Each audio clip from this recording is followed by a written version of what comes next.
उनकी आंखों में एक ठंडी खतरनाक चमक थी, एक ऐसी चमक जो बता रही थी कि यह थप्पड़ उन्हें तोड़ेगा नहीं बल्कि फौलाद बना देगा।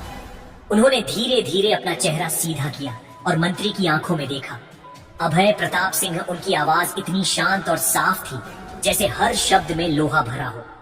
तुमने सिर्फ एक औरत या एक अफसर पर हाथ नहीं उठाया है, तुमने इस वर्दी पर हाथ उठाया है, इस देश के कानून पर हाथ उठाया है और हर उस नागरिक के भरोसे पर हाथ उठाया है जो इस सिस्टम पर यकीन करता है। तुमने इस लोकतंत्र की नींव पर हमला किया है। उनके शब्दों में दर्द नहीं था, उनके शब्दों में न्याय की पुकार थी। अभय प्रताप सिंह का अहंकार अभी भी 7वें आसमान पर था। थप्पड़ मारकर उन्हें लगा कि उन्होंने बाजी जीत ली है। वह अकड़ कर बोले, तो क्या कर लेगी तू? है मेरा कोई कुछ नहीं बिगाड़ सकता। मैं मंत्री हूँ, अभी इसी वक्त एक फोन घुमाकर तुझे सस्पेंड करवा दूंगा। तुम जैसी 10 अफसर मेरे बंगले पर पानी भरती है। काव्या ने उनकी धमकियों पर कोई ध्यान नहीं दिया। उन्होंने बड़ी शांति से अपनी जेब से अपना सरकारी फोन निकाला। उनके हाथ जरा भी नहीं कांप रहे थे। देखते हैं सर। उन्होंने फोन पर एक नंबर डायल किया। ये नंबर था देवपुर के पुलिस कमिश्नर श्री आलोक सिन्हा का। हेलो कमिश्नर सर, मैं एसडीएम काव्या सिंह बोल रही हूँ। मैं विजय चौक पर ड्यूटी पर हूँ। यहाँ शहरी विकास मंत्री श्री अभय प्रताप सिंह ने पहले तो लाल बत्ती तोड़ी और जब मैंने उन्हें नियम के अनुसार रोकने की कोशिश की तो उन्होंने सबके सामने मुझ पर हाथ उठाया, मुझे थप्पड़ मारा। उनकी आवाज में कोई घबराहट नहीं थी, सिर्फ तथ्यों का सीधा सीधा बयान था। दूसरी तरफ फोन पर कमिश्नर आलोक सिन्हा की आवाज में चिंता और हैरानी साफ सुनाई दे रही थी। अभय प्रताप सिंह के चेहरे पर अब पहली बार चिंता की लकीरें उभरी। उन्हें उम्मीद नहीं थी कि यह लड़की इतना बड़ा कदम उठा लेगी। सीधे कमिश्नर को फोन, यह तो उन्होंने सोचा ही नहीं था। उन्हें अपनी गलती का एहसास हल्का हल्का होने लगा था। सर, काव्या फोन पर कहती रही, मैं आपसे निवेदन करती हूँ कि इस मामले में तुरंत और सख्त से सख्त कार्रवाई की जाए। ये सिर्फ मेरा व्यक्तिगत अपमान नहीं है, ये पूरे प्रशासन का, पूरी व्यवस्था का अपमान है। अगर आज हमने इन्हें सबक नहीं सिखाया तो भविष्य में कोई भी कानून का सम्मान नहीं करेगा। यह कोई बदले की मांग नहीं थी, यह न्याय की स्थापना के लिए एक अपील थी। फोन रखने के बाद काव्या ने फिर से अभय प्रताप सिंह की ओर देखा। उनकी नजरें मिली और इस बार अभय प्रताप सिंह अपनी नजरें झुका गए। सर, आपकी यह गाड़ी जब्त की जा रही है।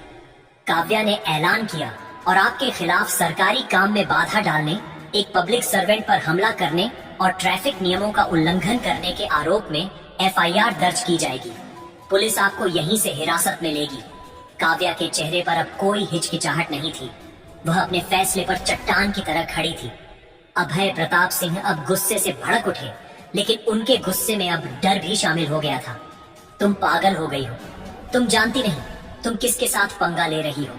मैं तुम्हें बर्बाद कर दूंगा, देख लूंगा मैं तुम्हें। तभी दूर से वह आवाज सुनाई दी जो हर अपराधी के दिल में खौफ पैदा कर देती है।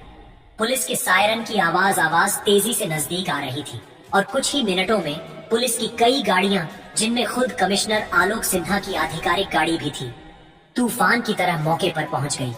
कमिश्नर आलोक सिन्हा, एक लंबे और अनुभवी अफसर, अपनी गाड़ी से उतरे। उनके चेहरे पर सख्ती और चिंता दोनों के भाव थे। पुलिस ने आते ही भीड़ को पीछे हटाया और कमिश्नर सीधे काव्या के पास पहुंचे।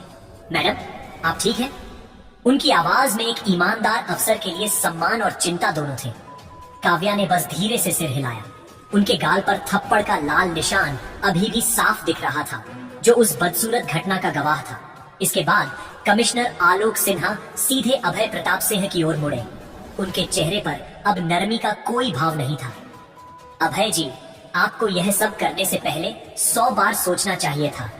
आप एक जनप्रतिनिधि हैं, कानून बनाने वालों में से हैं, तोड़ने वालों में से नहीं। ये बेहद शर्मनाक घटना है।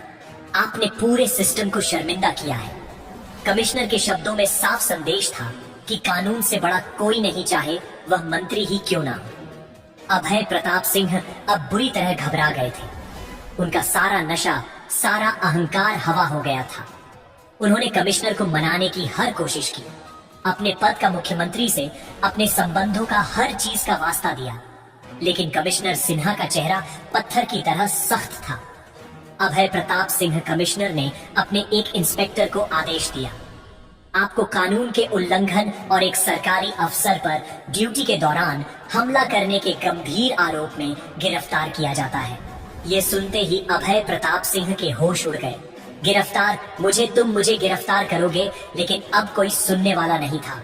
पुलिस ने बिना किसी देरी के अभय प्रताप सिंह को हिरासत में ले लिया।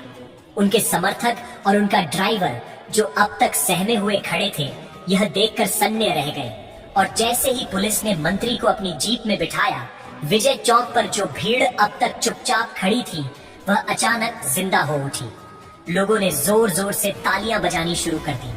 कुछ नौजवानों ने एसडीएम काव्या सिंह जिंदाबाद और भारत माता की जय के नारे भी लगाए। वह थप्पड़ सिर्फ काव्या के गाल पर नहीं, बल्कि उन सब लोगों के आत्मसम्मान पर पड़ा था जो रोज चुपचाप अन्याय सहते थे। और आज उस अन्याय का जवाब देखकर उन्हें एक अजीब सी खुशी और हिम्मत मिली थी। काव्या सिंह अभी भी उसी जगह पर अडिग खड़ी थी। उनके चेहरे पर जीत का कोई भाव नहीं था, बल्कि एक अजीब सी शांति और दृढ़ता थी। उन्होंने आज पूरे देश को दिखा दिया था कि सत्ता के अहंकार में चूर लोगों को एक ईमानदार और निडर अफसर कभी नहीं झुका सकता। उस दिन के बाद देवपुर में और पूरे देश में बहुत कुछ बदल गया। एसडीएम काव्या सिंह रातों रात एक हीरो बन गई। उनकी बहादुरी की खबर हर अखबार की हेडलाइन बनी। हर न्यूज चैनल पर उनकी चर्चा हुई।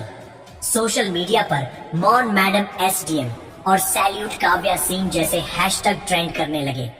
उन्होंने यह साबित कर दिया था कि वर्दी सिर्फ एक यूनिफॉर्म नहीं है, बल्कि यह न्याय, कानून और नैतिकता का प्रतीक है और कोई भी इसे रौंदने की हिम्मत नहीं कर सकता। उधर अभय प्रताप सिंह के लिए यह एक कड़वा और सार्वजनिक सबक था। उन्हें मंत्री पद से इस्तीफा देना पड़ा। कानूनी कार्रवाई चली और उन्हें सज्जा भी हुई। उनका राजनीतिक करियर हमेशा के लिए दागदार हो गया। उन्हें समझ आ गया कि अहंकार और शक्ति का गलत इस्तेमाल हमेशा भारी पड़ता है और कानून के हाथ वाकई बहुत लंबे होते हैं। विजय चौक की वह घटना एक मिसाल बन गई, एक ऐसा उदाहरण जो आने वाली पीढ़ियों को यह सिखाता रहेगा कि लोकतंत्र में जनता ही असली मालिक है और कानून ही सर्वोच्च है। कोई भी व्यक्ति, चाहे वह कितना भी बड़ा और प्रभावशाली क्यों ना हो, कानून से बड़ा नहीं हो सकता। दोस्तों, अगर आपको ये कहानी दिल को छू गई हो, अगर आपको लगा कि सच्चाई की जीत जरूरी है, तो एक लाइक तो बनता है। आपका हर लाइक हमें नई कहानियां लाने की ताकत देता है। और हाँ, चैनल को सब्सक्राइब करना मत भूलना, क्योंकि अगली कहानी शायद वही हो जिसका इंतजार आप बरसों से कर रहे हो। मिलते हैं अगली वीडियो में। तब तक के लिए जय हिंद और बने रहिए हमारे साथ।